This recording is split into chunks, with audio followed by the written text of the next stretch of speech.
So we are going to be time crunched, so we're going to get started. I'm not really going to introduce myself because I don't have time. I will say that I teach Python. So I run a Python skill building service called Python Morsels. I have stickers. If you want one, find me afterward. And I teach on-site with companies. I actually do Python and Django training as well. So that is me. We're going to talk about classes. I am very tempted to say that I'd like to talk about Pythonic classes, but that word Pythonic is a little bit controversial or loaded, and it's definitely a little bit overused. So instead, I want to say that we're talking about friendly classes. Our goal is to make classes that are friendlier for other developers to use. So friendly classes have a nice string representation, and they can be compared to each other in ways that make sense. More than that, even, they can overload operators. So you can use plus, minus, any type of operators that make sense on your class. Maybe iterability, hashability, there's a lot of stuff we could implement on our class to make it friendlier for other developers to use. So the first example we're going to look at two examples here. First one's a month class. We want this class to accept attributes, which means we're going to need an initializer. We also want this class to have a helpful string representation, which means we have to have a Dunder repr method. Dunder, by the way, stands for double underscore, and these are essentially special methods that allow us to communicate with Python. This is a contract we have with the Python interpreter. If we want our class to also be comparable using, for example, equality and inequality, we're going to need Dunder EQ on our class. Now, we don't need Dunder NE. We did in Python 2. Python 3, you get that for free if you've got a Dunder EQ.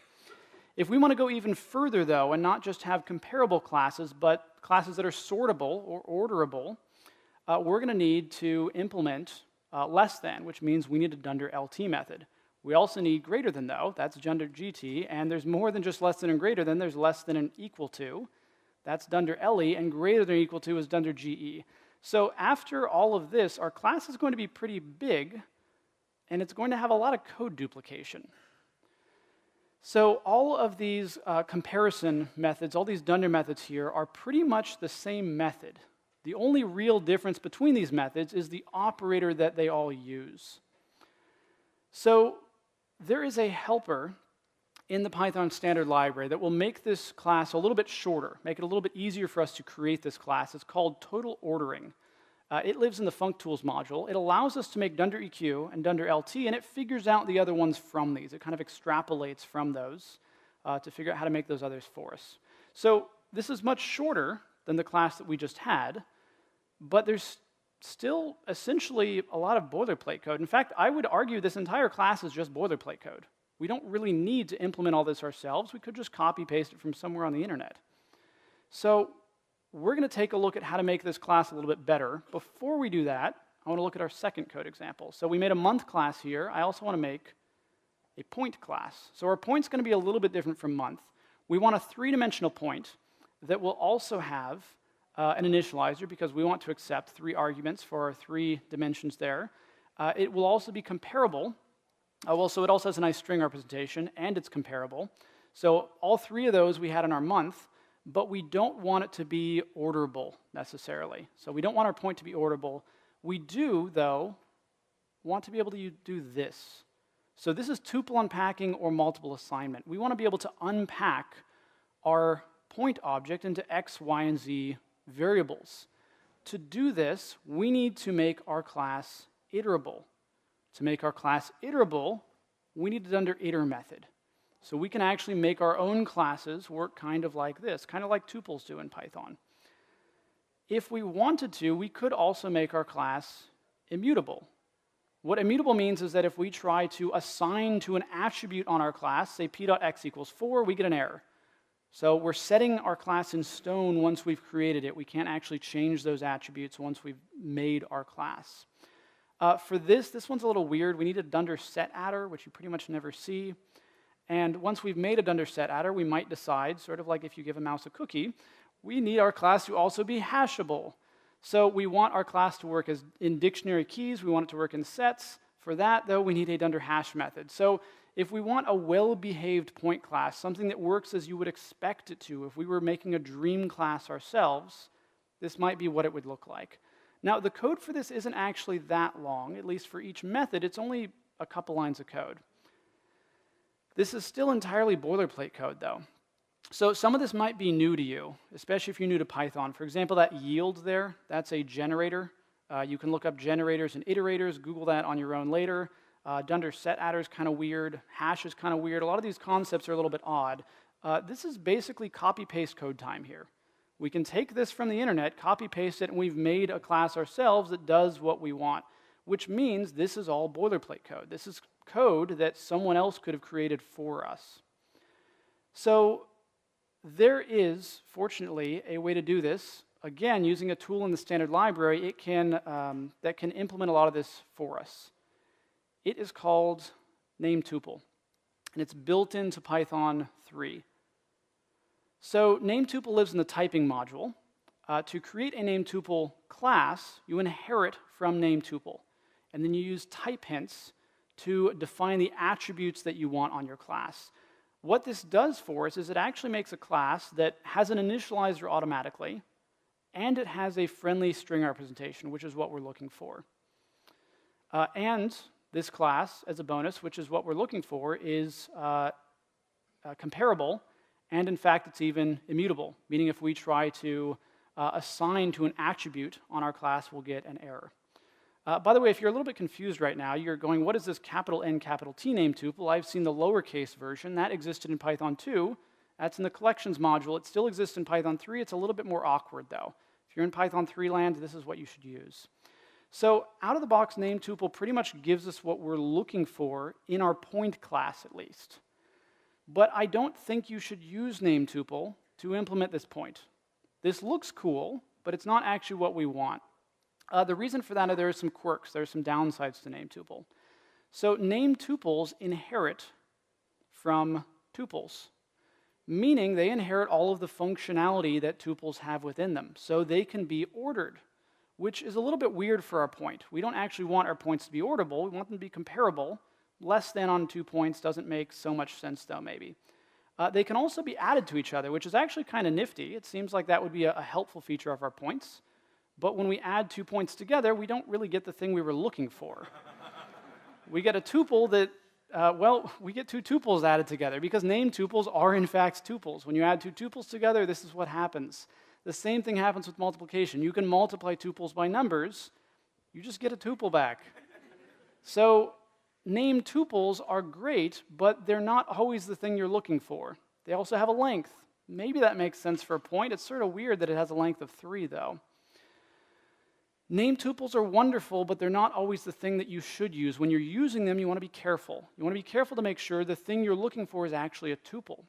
Now, we could actually get all of these features that we wanted without these features here. We could remove these features by implementing a lot of methods that just raise exceptions. This is really awkward, though. Finding and removing features that you don't want is often harder than adding the features that you do want. And that's the case with NamedTuples. So don't use NamedTuple unless the thing you're actually trying to make should act like a tuple. If you're not trying to make a tuple, don't use NamedTuple. So instead of NamedTuple, we could use attrs. This is an alternative. This, unfortunately, is a third-party library. It's not built into Python, which means to get it, we have to pip install it, which isn't a big problem. We can pip install attrs. After this, we import attr. We don't import attrs, we import attr. So we pip install attrs, we import attr. To use it, we use attr.s, which is a little bit cute, but also a little bit weird. To decorate this class, we set auto attribs equal to true so that we can use type hints, which is just like our NamedTuple used there. And after this, we got pretty much the same thing that we get from NamedTuple. We've got a class that has a constructor, an initializer automatically. It has a nice string representation, and it's comparable, meaning we can ask to attr objects here whether they're equal to each other. Unfortunately, we can also use less than and greater than, which is a little bit weird for point. We want to figure out how to disable this feature here. We don't want them to be orderable. So if we want our point object to work the same way we had it before, when we made it manually, we could do this with this code here. So we're still using attrs here, but we've set frozen to true. So our class can't be modified. It's immutable now. And we've made a Dunder iter that we made manually to make our class actually iterable, kind of like our NamedTuple was. And we've disabled comparisons. Unfortunately, because we disabled comparisons, we need to make our own custom Dunder EQ, and we need to make our own custom Dunder hash, which at this point is starting to look like maybe we should have just implemented this class on our own. So the attrs library, it's more powerful than NamedTuples, and it's more flexible than NamedTuples, but it can take a little bit of playing with to get it to do exactly what you're looking for the simple cases. So attrs, in addition, unfortunately, it is a third-party library. We have to pip install it to use it. There is actually, though, something that's included with Python that works like attrs. It is dataclasses. So dataclasses are essentially a simplified version of the attrs library that's built into the Python standard library. To use dataclasses, you'll import dataclass from dataclasses, and you'll decorate your class the same way that you can with attrs. The syntax that this relies on here is, again, still type hinting. So like attrs, like NamedTuple, we've got type hints there, which makes our class also have an initializer, has a nice string representation, and it can be compared using equals. It gives us an error, though, which is what we're looking for when we use less than. So it can't be ordered. We'd have to turn that on. We'd have to do that ourselves if we want our point object to be ordered. So this point object, it looks close to what we're looking for, but it isn't quite what we want yet. If we're trying to use our point with multiple assignment, for example, we'll get an error because our point class here is not iterable. So we can't unpack it into x, y, and z variables. If we want to try to assign to the x attribute on our class, it works, which is actually a problem in our case because we wanted an error here. We wanted our class to be immutable. So we're expecting to get an error here, and we don't. We need to make our point class iterable and immutable. To do that with data classes, we can implement a Dunder iter method. So this is not a data class specific thing. We're just doing the same thing we were doing before and making a Dunder iter method to make our class iterable, meaning we can use multiple assignment. So this code is the same code we wrote before. That's self.x, self.y, self.z. We could have copy-pasted this. We could instead copy-paste this. So data classes have an as-tuple helper that allows us to get a tuple that contains the objects, or rather the attributes that are on our data class object, instead of specifying those manually, which isn't a huge helper, but it is kind of nifty. That means if you copy-paste this code, it's going to work in all data classes.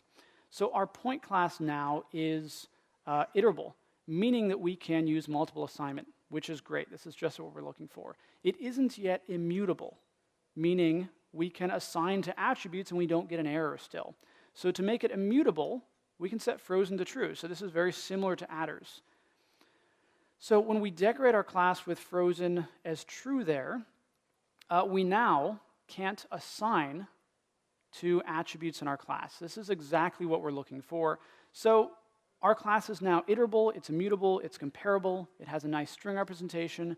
It's not orderable, which is what we're looking for. It doesn't have a length, and it doesn't have all those other weird features that NamedTuples had that we didn't want. So using data classes, we have made a friendly class in less than 10 lines of Python code. I think this is pretty cool. Data classes is doing a lot of work for us here that we could have done ourselves, but it's just doing a little bit of that work that we wouldn't have to do on our own. Now, I said that data classes is built in to the Python standard library. What I meant by that is that it's built into Python 3.7. Who is using Python 3.7 in production? Your production server, okay. That's a good number of you. That's about 20%, I think, maybe, rounding up. Notice I'm not raising my hand. I'm not using Python 3.7 in production at the moment.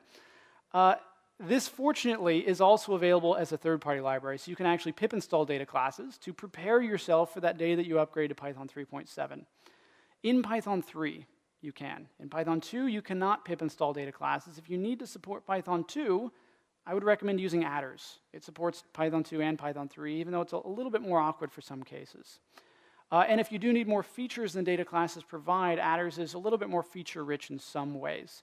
A little bit more complex to use for the simple cases, more feature-rich in general, though.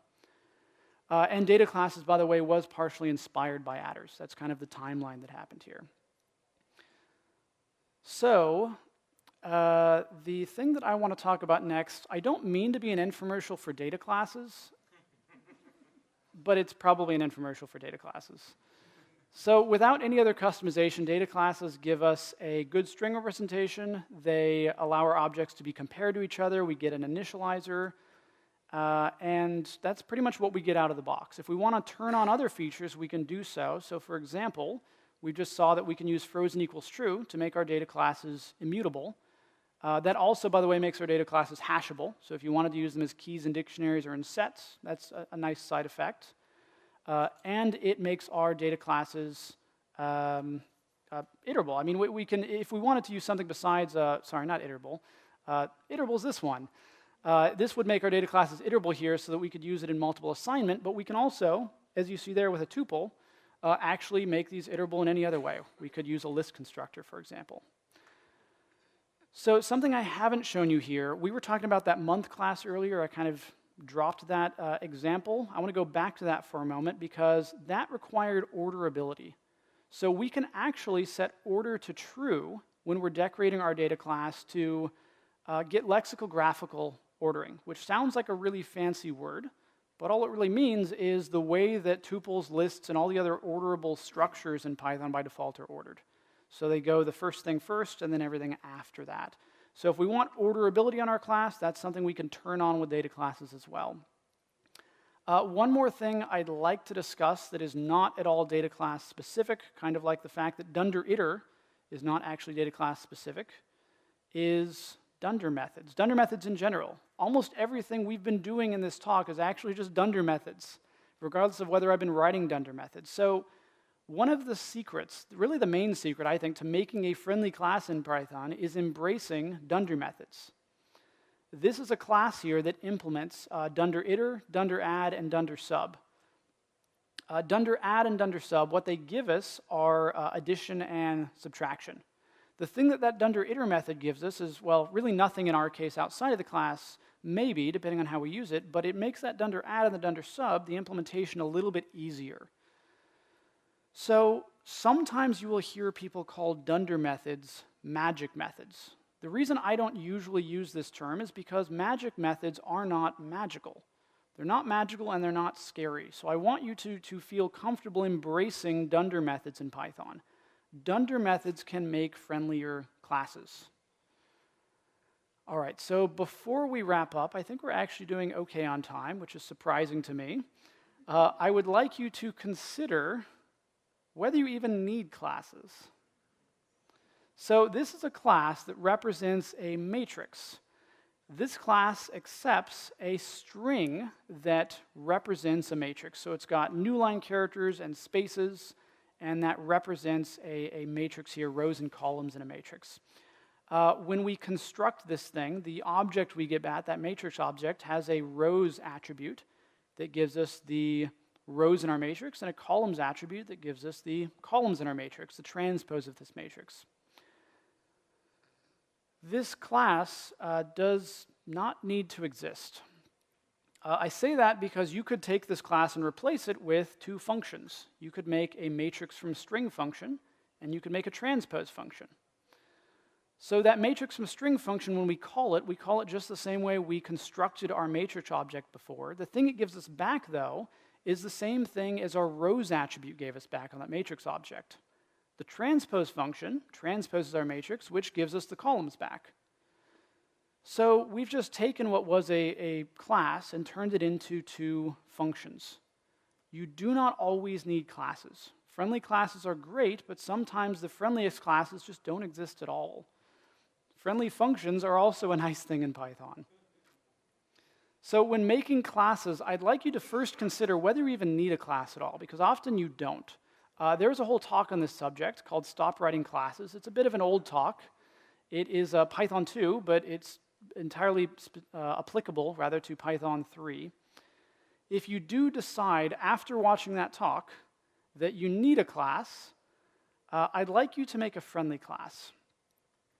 So friendly classes should feel as natural to use as the built-in objects within Python. Lists, tuples, all the things that are built into Python, your class should feel as friendly and as natural as those. Creating friendly classes can involve a lot of boilerplate code because really it involves writing a lot of Dunder methods oftentimes. Data classes essentially help us write those Dunder methods ourselves. They give us those things for free without us having to go out of the way to write them.